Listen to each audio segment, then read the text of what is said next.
Gates' growing fears. Let's have a look. Hello everyone, Florian.Heise here, and welcome to another episode of HeiseSays. Grab your stein of coffee and let's have a look at this article from Yahoo Finance, which is highlighting the growing fears of Bill Gates.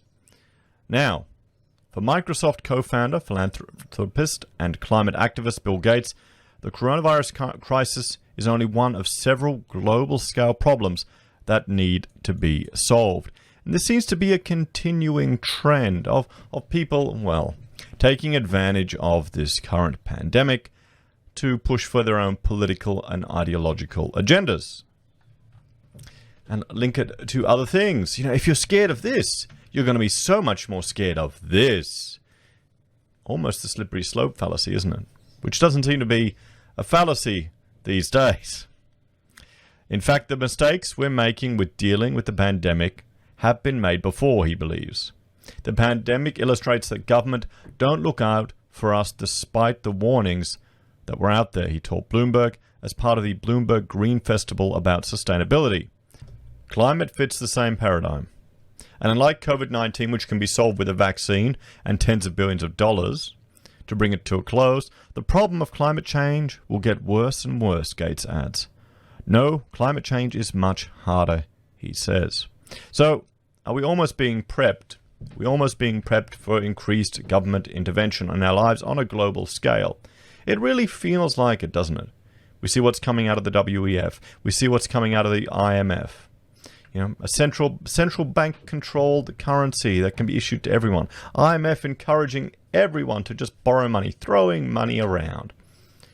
You know, restrict the freedoms of your citizens. Here's money. Money, money, money. Fantastic, isn't it, everyone? Certainly interesting times we're living in. And it's going to be, well, I wonder what the historians will say in the future. The damage that will be done every year will be getting greater than what we've seen during this pandemic. Gates has reportedly spent billions of dollars funding 7 potential vaccines through his and wife Melinda's philanthropic organization, the Bill and Melinda Gates Foundation. The billionaire has also long been an advocate for tackling climate change, committing part of his own fortune in dealing with the worldwide issue of global warming. And that's in one regards why he, in some ways, is an advocate for reduced population growth. Tackling climate change will require starting many decades ahead of when you want the solution deployed, indicating that it would require overhauling key infrastructure, transport, industry, buildings, electricity, all of these things, and agriculture contribute to emissions. Many of these sources of emissions, we have no solutions, he said. Well, yes, we don't have solutions for certain things now, but technology improves. Think about what disasters people were talking about 100 years ago and what the problems they were facing, what predictions or prophetic warnings they made. New York was going to be drowning in horse manure, everyone, from just the rampant growth of horse and carriages. Glad that was avoided. Although San Francisco now has human feces all throughout the streets, that's probably more to do with the incompetence of their political leaders. A completely different topic. The speed of COVID-19 developments has proven how quickly innovation and technology can move, he indicated, and this will be key to tackling climate change too. With climate, we need all of the increased spend and more. We need policies. We need more R&D money. We need more risk capital because all of those hard areas. But yes, innovation's accelerating. That's the only reason you can be optimistic about climate change. Personally, it's something that doesn't worry me in the slightest. It's a slow-moving risk that humans will be able to deal with technologically. Every single slow-moving disaster throughout all of human history has been addressed. It's the fast-moving ones that you have to watch out about. I'm more worried about, frankly, about the growing popularity of socialist and interventional governments and ideologies that want to impose authoritarian rule on people around the world, because there is much more historical precedent that they kill their own citizens. In a blog post from early August, Gates said climate change could be worse than the awful pandemic, even though it might seem like a less pressing issue right now. But the fact that dramatically higher temperatures seem far off in the future does not make them any less a problem. And the only way to avoid the worst possible climate outcomes is to accelerate our efforts now, he wrote. Even as the world works to stop the novel coronavirus and begin recovering from it, we also need to act now to avoid a climate disaster by building and deploying innovations that will let us eliminate our greenhouse gas emissions. The damage climate change will inflict will be comparable to COVID-19 if you spread the pain out over a much longer period, Gates added. The loss of life and economic misery caused by this pandemic are on par with what will happen regularly if we don't eliminate the world's carbon emissions. I mean, this just seems like mass hysteria. This just seems like fear and projection, to be quite honest. So, I recommend, this is a video I watched back at university, looking at a talk, Global Priorities Bigger Than Climate Change, by Jon Lomborg from TED from 2005.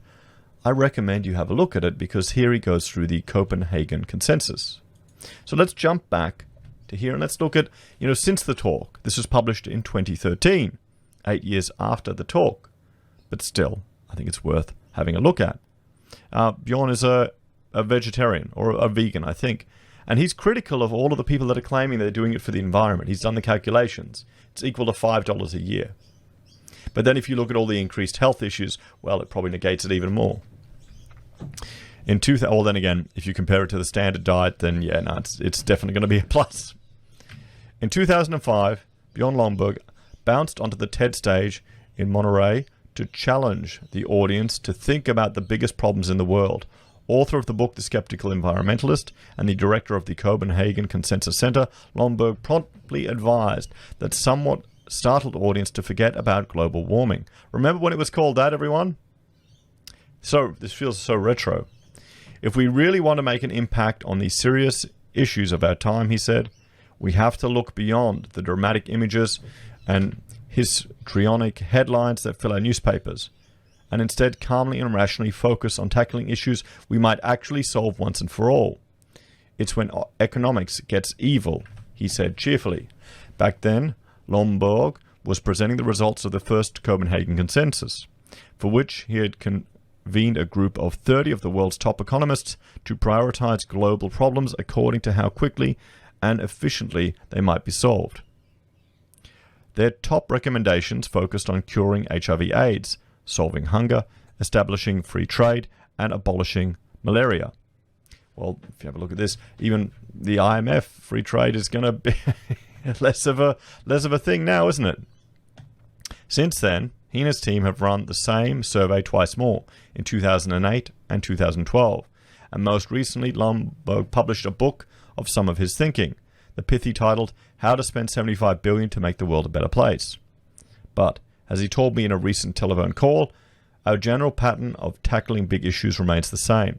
We still have a tendency to spend money on those groups with the best PR, on the groups with the cutest animals, or the scariest pictures. Do we all recall seeing that World Economic Forum, the marketing spin that they're putting out to generate fear? This pandemic is a fantastic opportunity, everyone. You can't waste it. People are not going to waste it. They're going to link it to everything to try and get political leverage. And that's not necessarily the best way to spend our money. 9 years after the first survey, the results haven't changed much, though now solving malnutrition has raised to the top of the list. If you spend $3 billion over the next 4 years, you could save 100 million kids from malnutrition, said Lomborg. Of course, hunger is a bad thing. But it turns out solving this has much bigger implications than just curing the terrible indignity of children suffering pangs of hunger. Feeding them properly, and they'll develop better both physically and mentally. They'll stay longer in school, so they'll learn more. Lomborg cites the result of a program run in Guatemala in the 60s, in which children from villages were fed well were monitored against those from a village who weren't. The differences a decade later is stark. Better marriages, fewer kids, better educated, better jobs. But most importantly, from an economist's point of view, the better fed children now make 3 times more money. 3 times more money. I mean, it all comes back to diet, everyone. And this is the scary thing with now, if you go down the LCHF, low carb, high fat, and look at some of the stuff coming out, the research that's now coming out of, cutting research coming out, critical of the standard diet, it's quite scary. If we can make that happen for 100 million kids over 4 years, that could very likely lead to a virtuous circle. Lomborg is just as lively and hopeful today as he was back in 2005, and he says he's neither frustrated nor disappointed by the lack of change in his survey's findings. We were a little afraid that things might just stay the same, he acknowledges. And there are some obvious repeats, but there are also a lot of new findings. For instance, AIDS went down. That was the top priority in 2004, but we managed to get hold of the AIDS epidemic and see a decline in new infections. This does not mean it's over, but we've managed to cut off some scary scenarios. And he says people are beginning to understand his point of view more clearly. No longer do they think he's the Antichrist for suggesting that global warming shouldn't be the focus, at least with current methodologies for tackling it. More people realize the current Kyoto-style approach hasn't worked for 20 years, he said. At some point, you have to say, let's not do this again. So why the $75 billion number for his new book? It's an arbitrary figure, he confesses. But in the grand scheme of things, it's also a reasonable target for spending on these big, seemingly intractable issues. And really, he wants us all to think about where our charity dollars can make the most impact. We want ordinary people who spend $100 or $10 a year on doing good in the world to ask where they might do the most good. He says, sure, Bill Gates could spend $25 billion himself, but we can all think about making the world a better place. So there we have it, everyone. Interesting. An update to the, well, now out of date, but still, 2013 update to the 2005 lecture that I encourage you all to have a look at. When I discovered this back at university, it really made me question a lot of what the lecturers were telling us all. Architects get a whole lot of greenwashing, everyone. And interesting that even Lomborg makes reference to Gates, and, well, now he's terrified about climate change. Again, linking it to the pandemic. Well, malnutrition could have a much bigger impact. You know, how many of you would love to see the foreign aid of Australia go on a program like this? What do you think would be better for the future of the countries where it's heading to? We just need to make sure we don't have those issues, malnutrition here in Australia. Anyway, guys, let me know your thoughts and opinions in the comments down below. Please like, share, and subscribe to the channel. If you're a fan and want to support the content I create here, there are a few ways you can.